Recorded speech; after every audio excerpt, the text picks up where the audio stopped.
정갑진 할머니와 최남길 할아버지의 이야기에 미미가 찾아준 가을날의 기적 황혼의 드라마.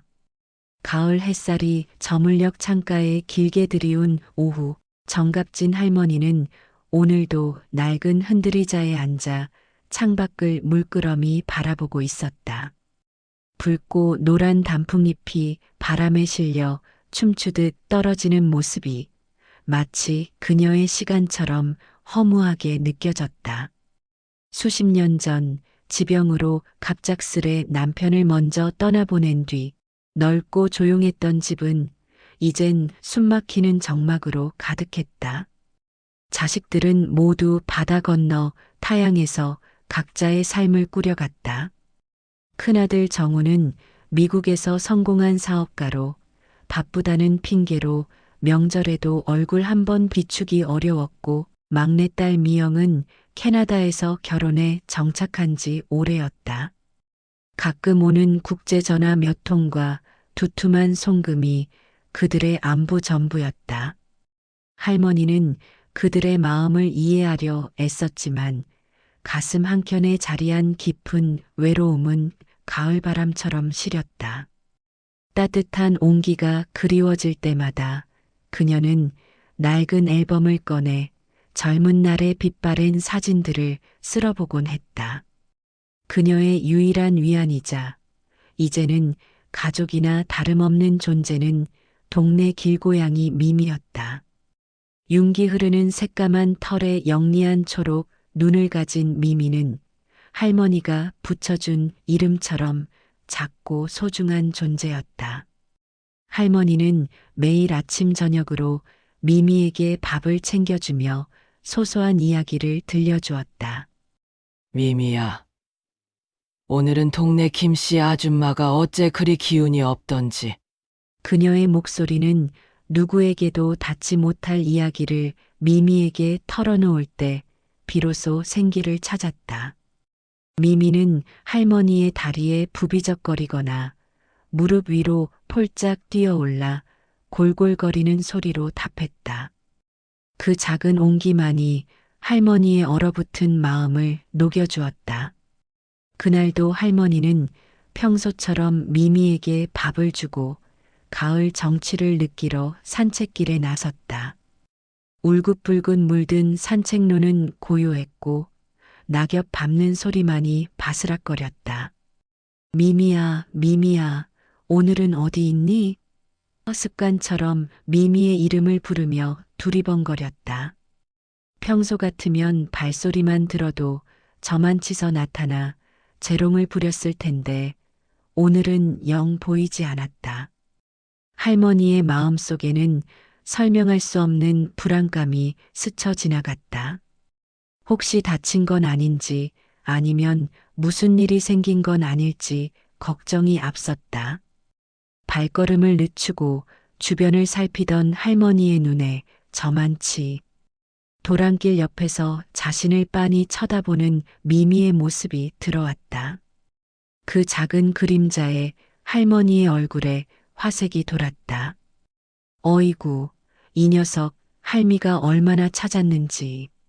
아니, 할머니를 발견한 미미는 야옹 하고 짧게 울더니 마치 이리 와 할미. 내가 보여줄 게 있어라고 말하는 듯 꼬리를 살랑이며 잔디밭 쪽으로 몇 발자국 앞서 나갔다. 할머니는 미심쩍은 표정으로 미미의 뒤를 따랐다. 미미가 멈춰선 곳은 도랑 옆풀이 무성한 잔디밭 한 지점. 미미는 할머니가 다가가자 앞발로 흙을 파헤치는 신용을 하며 연신 야옹거렸다. 그 작은 앞발이 가리키는 곳은 마치 누군가 급하게 묻어놓은 듯 흙이 약간 봉긋하게 솟아 있었다. 할머니는 고개를 갸웃거리며 미미가 가리키는 곳으로 조심스레 손을 뻗었다. 젖은 흙 사이로 무언가 단단하고 부드러운 것이 손끝에 느껴졌다. 미미의 재촉하는 듯한 야옹 소리에 할머니는 조심스럽게 흙을 걷어냈다. 이내 흙먼지가 잔뜩 묻은 검은 비닐봉투 하나가 모습을 드러냈다. 할머니는 봉투를 꺼내 들었다. 무게감이 묵직했다. 봉투 안을 확인하는 순간 그녀의 눈이 휘둥그레졌다. 빳빳한 5만원권 돈뭉치가 수십, 아니 수백 다발은 좋게 들어있는 게 아닌가. 상상조차 할 수 없었던 광경에 할머니는 할 말을 잃었다. 마치 영화의 한 장면 같았다. 황당함과 놀라움 그리고 알 수 없는 불길함이 뒤섞여 마음을 파고들었다. 돈뭉치 사이에는 누렇게 바랜 종이 한 장이 끼워져 있었다. 할머니는 떨리는 손으로 쪽지를 꺼내 들었다. 단정하지만 어딘가 흔들리는 손글씨로 적힌 문구. 이 돈을 발견하시면 부디 이 번호로 연락 주십시오. 최남길 드림. 할머니는 그 자리에 멍하니 서서 자신을 빤히 올려다보는 미미를 바라본다. 미미는 아무것도 모른다는 듯 할머니의 다리에 몸을 비비며 골골거렸다. 미미야, 미미야. 내가 대체 뭘 가져다 준 거니? 할머니의 목소리가 가을바람에 실려 희미하게 흩어졌다. 그녀의 머릿속은 수만 가지 질문으로 가득 찼다. 대체 누가, 왜, 이 엄청난 돈을 이곳에 묻었을까? 혹시 무슨 범죄와 관련된 것은 아닐까? 낡은 다리 위에 올려진 봉투의 무게는 물리적인 무게 이상으로 그녀의 마음을 짓눌렀다. 할머니는 떨리는 손으로 쪽지에 적힌 번호로 전화를 걸었다. 손가락이 자꾸만 미끄러졌다. 몇 번의 신호음 끝에 전화기 너머로 쉰 목소리의 남성이 전화를 받았다. 목소리에서 깊은 피로와 체념이 느껴졌다. 할머니는 돈뭉치를 발견한 경위를 설명했다. 상대방은 그녀의 말을 듣는 내내 길게 침묵하다가 이내 끓어오르는 한숨과 함께 떨리는 목소리로 곧 만나자는 제안을 했다. 다음 날 할머니는 약속 장소인 동네의 오래된 늘푸른 찻집으로 향했다. 찻집 안은 쌉쌀한 칡차 향과 함께 고즈넉한 분위기가 감돌았다. 창가에 앉아 있는 그녀와 비슷한 연배의 마르고 초췌해 보이는 남성을 발견했다. 그의 얼굴에는 깊은 주름이 패어 있었고 눈빛은 어딘가 공허하고 불안해 보였다. 지친 어깨는 축 늘어져 있었다. 그가 바로 최남길 할아버지였다. 할머니는 조심스럽게 돈뭉치가 든 봉투를 내밀었다. 찻잔을 들고 있던 할아버지의 손이 미세하게 떨렸다. 그는 멍한 눈으로 돈을 바라볼 뿐이었다. 마치 자신의 것이 아닌 낯선 물건을 보듯 아무런 감흥도 없어 보였다. 이 돈은 제 돈이 아닙니다. 저는 이런 돈을 숨긴 적이 없습니다. 할아버지의 목소리는 희미했지만 단호했다. 할아버지의 말에 할머니의 얼굴에는 순식간에 굳어질 수밖에 없었다. 아니, 자기 이름까지 적어놓고 모르신다고요? 아니, 왜 연락처를 남긴 거야? 이 엄청난 돈을 두고 장난을 치는 건가? 그녀의 마음속에서 억울함과 함께 이상하게도 걱정스러운 감정이 올라왔다. 이런 황당한 상황에 자신이 끌려온 것 같아 화도 났다. 할아버지. 분명히 할아버지 성함과 연락처가 적혀 있습니다. 제가 이 돈을 가져가려는 게 아닙니다. 할머니의 목소리는 평소와 달리 목소리가 커져 있었다. 찻집 주인 아주머니가 무슨 일인가 싶어 흘깃거렸다. 그러나 할아버지의 눈빛에는 거짓이라기보다는 깊은 혼란과 알 수 없는 슬픔이 깃들어 있었다. 그의 눈동자는 초점을 잃은 듯 흔들렸고 그 모습은 왠지 모르게 안타까움을 자아냈다. 할머니는 낯선 듯 낯익은 그의 얼굴을 한참 바라보았다. 그의 얼굴 윤곽, 살짝 삐뚤어진 안경, 그리고 어딘가 익숙한 손짓. 문득 오래전에 기억한 조각이 스친다. 먹향 가득했던 문화센터서의 교실, 붓을 잡고 열중하던 한 남자, 그리고 그의 서글서글한 미소. 혹시 최남길 선생님이세요? 문화센터 서예교실 정갑진입니다. 가을 학기에 붓글씨 같이 배우셨던 할아버지의 멍했던 눈빛에 일렁임이 스쳤다. 마치 깊은 잠에서 깨어나는 듯 그의 입술이 희미하게 움직였다. 그의 얼굴에 어렴풋한 미소가 번졌다. 정갑진, 갑진 씨. 먹향 가득했던 그 교실에서 늘 가장 정성껏 붓을 잡던 분이셨죠. 갑진 씨의 글씨는 늘 단정하고 마음이 편안해지는 글씨였지. 그의 목소리는 희미했지만 할머니는 그 따뜻한 기억 속의 목소리를 알아들을 수 있었다.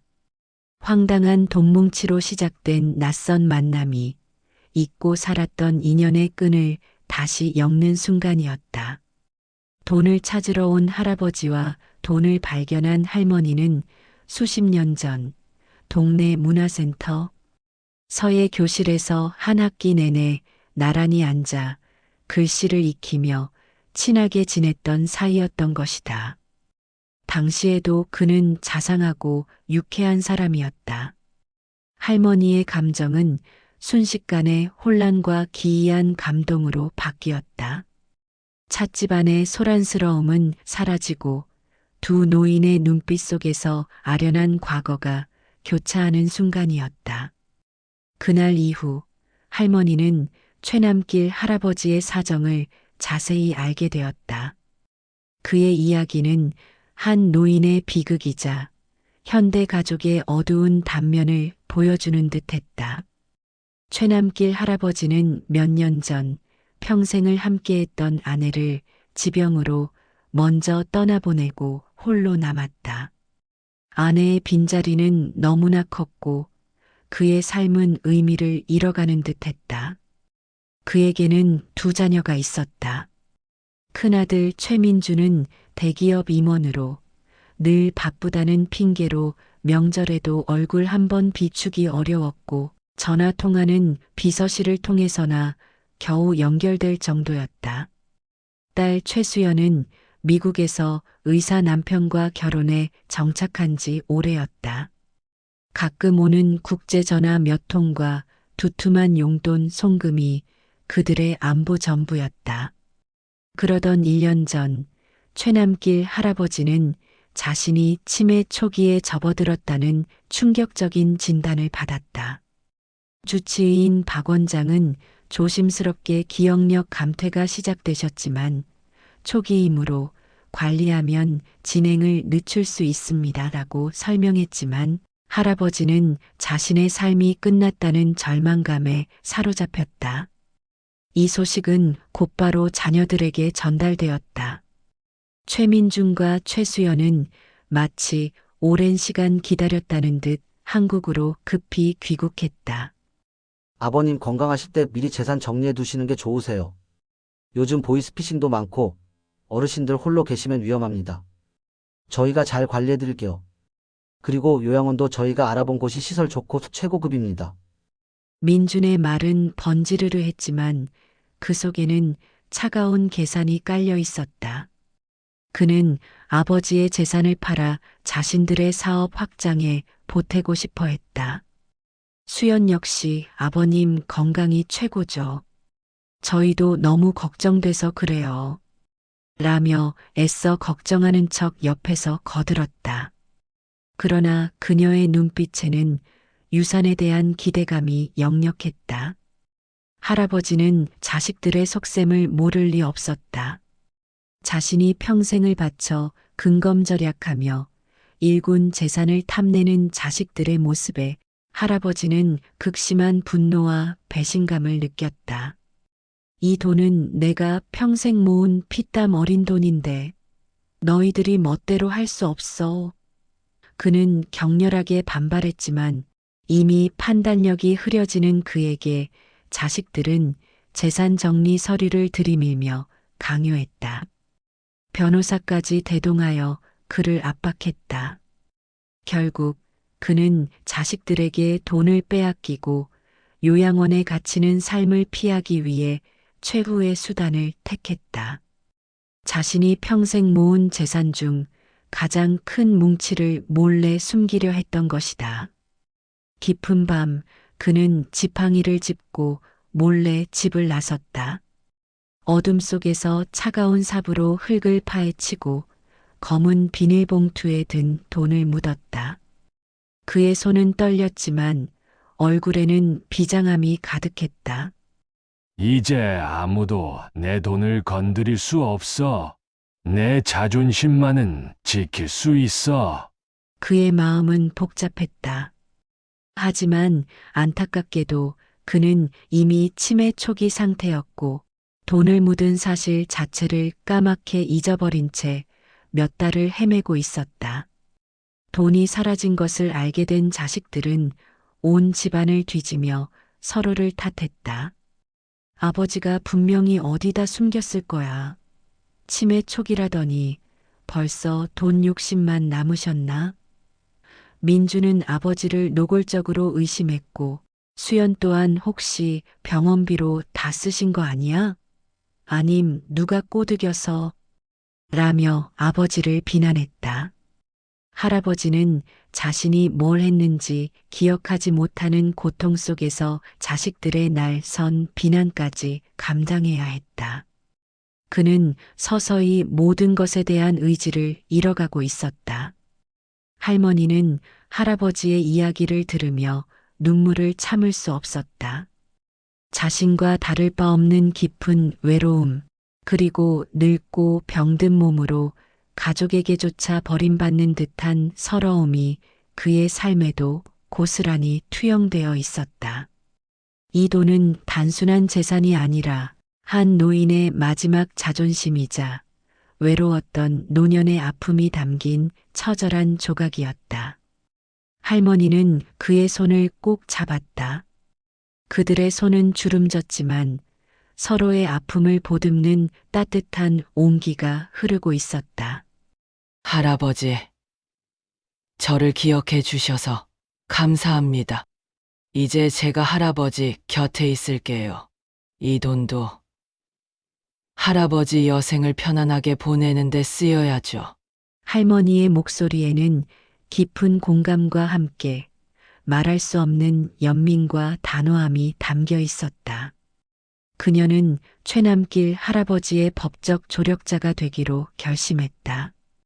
그녀는 먼저 최남길 할아버지의 오랜 담당 주치의인 박 원장을 찾아가 현재 상태에 대해 자세히 듣고 법률 자문을 위해 변호사 사무실을 찾았다. 그리고 최민중과 최수연에게 연락을 취했다. 제가 최남길 할아버지의 돈을 발견했습니다. 그리고 할아버지의 뜻대로 이 돈을 돌려드리려 합니다. 하지만 그 전에 할아버지의 상태와 그간의 사연을 당신들께 분명히 알려야겠습니다. 할머니의 목소리는 차분했지만 단호했다. 민중과 수연은 처음에는 할머니의 존재 자체를 의심했다. 어르신이 뭔데 저희 아버지 돈에 간섭하십니까? 혹시 그 돈을 가로채려는 건 아닙니까? 민주는 길길이 날뛰며 할머니를 의심의 눈초리로 바라봤다. 수연도 아버지께서 치매라고는 하지만 이 정도로 큰 돈을 기억 못하실 리가 라며 의혹을 제기했다. 그들의 냉담한 태도에 할머니는 다시 한번 분노를 느꼈다. 이런 자식들이라니. 부모의 돈만 중요하고 부모의 아픔은 보이지 않는단 말인가. 그러나 할머니는 굽히지 않았다. 그녀는 차분하게 돈을 발견한 경위와 미미의 역할을 설명하고 박 원장의 소견서 그리고 할아버지가 돈을 숨기려 했던 절박한 심정을 들려주었다. 이 돈은 할아버지의 생명줄이자 당신들이 외면했던 할아버지의 마지막 자존심입니다. 돈 때문에 아버지를 요양원에 보내려 하고 돈 때문에 아버지를 의심하고 비난하는 동안 할아버지는 홀로 얼마나 외롭고 두려웠을지 헤아려 보셨습니까? 할머니의 말은 차갑지만 진심 어린 비수처럼 그들의 심장을 파고들었다. 함께 자리한 변호사도 할머니의 이야기를 듣고 최남길 할아버지의 상황이 얼마나 절박했는지 그리고 자녀들의 태도가 얼마나 무심했는지 지적했다. 민주는 할머니의 말을 듣고도 한동안 자신의 논리만 주장하며 반박했다. 하지만 할머니가 꺼내 보인 할아버지가 평생 모아두었던 가족 사진첩을 보던 민준의 눈에 흔들림이 찾아왔다. 사진 속에는 젊은 날의 아버지와 어머니, 그리고 해맑게 웃고 있는 어린 자신과 수연의 모습이 담겨 있었다. 그리고 그 뒤편에 쓰여진 아버지의 글씨. 내 보물들. 그 순간 민주는 아버지의 사랑과 자신의 무심함을 깨달았다. 수연 또한 말없이 눈물을 흘렸다. 부끄러움과 함께 아버지에 대한 죄책감이 그들의 마음을 휘감았다. 결국 자식들은 자신들의 무관심과 탐욕을 인정하고 뒤늦게 아버지에 대한 죄송함을 고백했다. 할머니 덕분에 할아버지는 안정적인 노후를 보낼 수 있게 되었고 그의 돈은 고스란히 그의 삶을 위한 기반이 되었다. 민준과 수연은 이제 아버지에게 더 자주 찾아오기 시작했고 할머니에게도 감사의 인사를 전했다. 그들의 관계는 완벽해지진 않았지만 할머니의 따뜻한 손길로 인해 균열이 메워지고 있었다. 할머니와 할아버지는 매일 함께 산책을 하며 서예 교실에서 나누던 웃음소리, 세상 돌아가는 이야기를 다시 나누게 되었다. 할아버지는 할머니 곁에서 점차 평온을 되찾아갔다. 간혹 예전 기억이 흐려질 때도 있었지만 할머니의 따뜻한 손길과 미미의 애교는 그에게 큰 위로가 되었다. 미미는 이제 두 할머니, 할아버지의 사랑을 독차지하는 진정한 가족이 되었다. 산책길에서는 늘 그들 사이를 오가며 애교를 부리고 집에서는 할머니 무릎에 앉아 골골송을 부르거나 할아버지의 손을 하차주곤 했다. 가을 햇살이 부드럽게 내리쬐는 어느 오후 정갑진 할머니는 더 이상 혼자가 아니다. 옆에는 최남길 할아버지가 그리고 그들 사이에는 미미가 평화롭게 낮잠을 자고 있다. 두 할머니, 할아버지는 서로의 손을 잡고 온화하게 웃는다. 그들의 얼굴에는 잔잔한 행복과 평화가 가득하다. 할아버지의 눈빛은 예전처럼 공허하지 않았다. 흐려진 기억 속에서도 할머니와 미미의 존재만큼은 선명하게 남아 있었다. 민준과 수연도 이제는 형식적인 방문이 아니라 진심으로 아버지의 건강과 안위를 살피러 온다. 가끔은 할머니와 함께 식사를 준비하고 소소한 이야기를 나누며 웃음꽃을 피우기도 한다. 잃어버린 줄 알았던 인연과 새로운 삶의 의미를 고양이 미미가 찾아다 준 것이다. 낙엽이 뒹구는 산책로를 다정하게 걷는 두 노인의 뒷모습, 그리고 그들 사이를 신나게 오가는 미미의 작은 그림자. 가을바람은 여전히 선선하지만 그들의 삶은 이제 따뜻한 온기로 가득하다. 외로움과 고독으로 시작된 이야기는 한 고양이의 기묘한 이끄심과 한 노인의 용기, 그리고 잊지 않은 인연으로 인해 가장 감동적인 황혼의 드라마로 완성되었다. 할머니의 나지막한 목소리가 가을 바람에 실려 희미하게 흩어진다. 그녀의 눈빛은 미미를 향해 있었다. 그날 미미 내가 나를 인도하지 않았다면 이토록 따뜻한 가을은 내게 오지 않았을 거야. 잊어버린 줄 알았던 인연과 함께 우리는 남은 날들을 서로에게 의지하며 온전한 행복을 찾아 나서고 있단다. 고맙다. 미미야. 내가 진정한 우리 가족이란다. 미미는 작게 야옹하고 대답하듯 울었다. 그것은 가을날의 기적을 완성하는 작은 축복의 소리였다. 멀리서 들려오는 아이들의 웃음소리, 그리고 따뜻한 햇살 아래 평화롭게 잠든 고양이의 모습이 모든 것을 말해주고 있었다.